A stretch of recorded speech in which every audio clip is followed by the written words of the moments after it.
I just wanted to get to some of the advanced questions, at least, that people have been sending in. Mhm. Maybe we can try to give fairly short answers to these from our perspective, which will bring us into other Sure, topics, but then maybe sure. we can get through a few of them. And I know there are a lot of live questions, which I haven't yet had a chance to go through. Mhm. Um, so Gustavo writes, what is the definition of liberty as the Bible intended, and not as the new norm associated with political correctness and manipulative modern democracy? Any thoughts on that? Well, why don't you start? Let's hear you.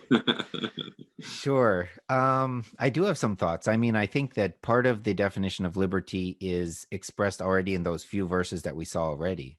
Mhm. That each person has an independent ability to support themselves and not to be controlled by someone else.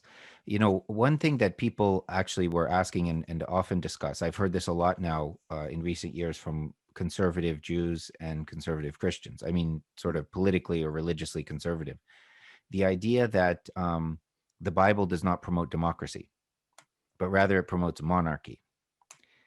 And I don't know if this is a trending idea or not, but it's one that I've been hearing more personally. And like many of these ideas that get bandied about from time to time, I think it's really important to go back to the source and take a look at what it says.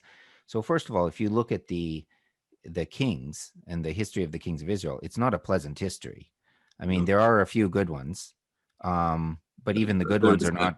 there is Even a, the I, there is a, I'll interrupt you. There's a German psychiatrist, a very Yeah. famous one with, he's on the level with Freud. His name is Jung, last name Jung. Hmm. And, he has this quote. It says, I'm paraphrasing, there is no tree that reaches up its branches to heaven whose roots do not reach to hell.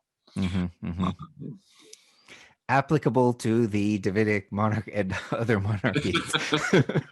um, yeah, I mean, just read the stories. yeah. Some of them are horrible, horrible. King Menashe, filled Jerusalem with innocent blood, and on and on. So, in my reading, I don't think the Hebrew Bible holds up monarchy as the ideal, in fact.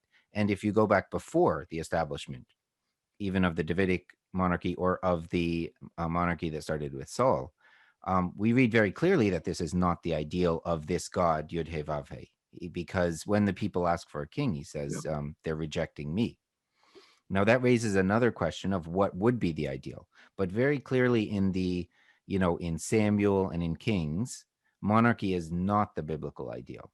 We can say that, and instead, Well, it is a heavenly monarchy, right? So a heavenly monarchy is okay. No, it says that this God Hashem is supposed to be king. right.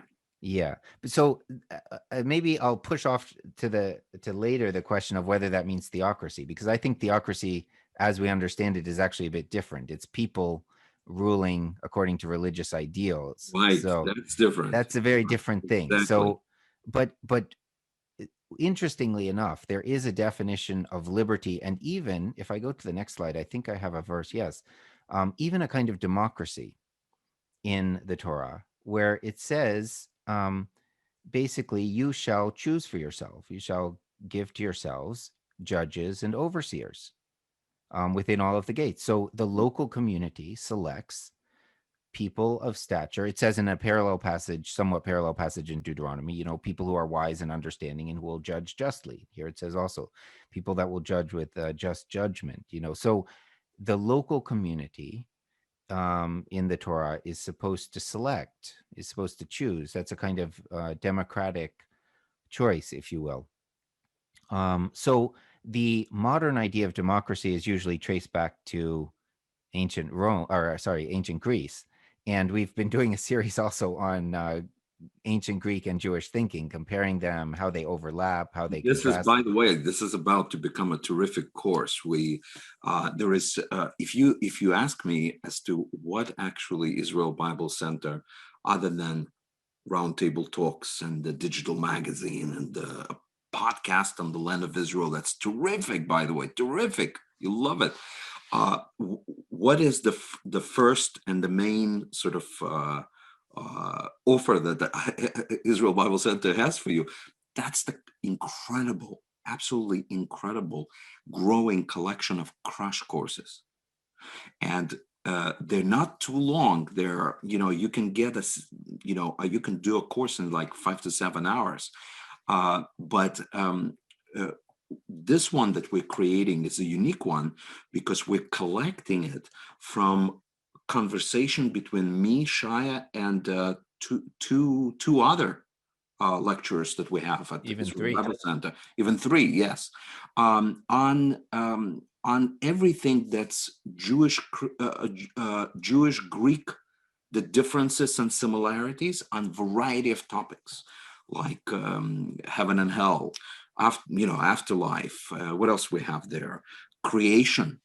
uh, Phenomenal questions and phenomenal discussions. So, anyways, this is one of the Yeah. courses that's I about to mean, be we released. discussed the overall mindset. We discussed views of origins, of the afterlife, the underworld, resurrection and judgment, and look both at points of similarity and points of contrast. Mhm. So that's very, very worthwhile for understanding any of the Second Temple literature. That's for sure, including what Christians call the New Testament, anything about Yeshua, Paul, and so forth. Let's bring it to today. I mean, here we have, in many respects, communities in crisis, democracies in crisis, um, the United States divided and polarized, many other countries in a similar situation, No.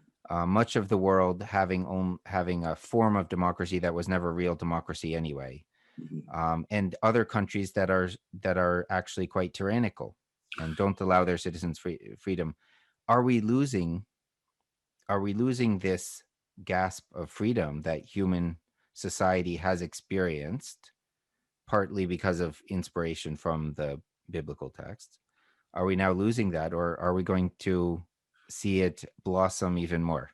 Well, I look. I think it's, first of all, it's very important to say that the ideas we express, you, me, they don't represent of Israel Bible Center necessarily. They're just your ideas. They're just Yes. my ideas.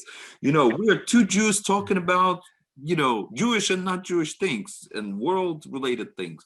So what I see, of course, naturally, I mean, how can you not see this? When big tech, basically this devil over here, okay, now essentially doesn't just listen to us, okay, it doesn't just send us advertisements that we may be interested in, which is not necessarily a bad thing, but it also now decides what we can believe in and what we can support or not support politically. I mean, like you, I think like many of you who are actually in the US, um, I went through a period of shock and dismay and and just saying, that's it, I'm getting out of politics. I bet you half of you at least said that. That's it. There is no democracy in America. Um, that's it. It's finished. So I went through, so I'm just sharing my heart with you. I went through this huge disillusionment, not so much that my candidate lost, because that was not the point for me. I am man enough and grown up enough to say, listen, sometimes your candidate wins and sometimes your candidate loses.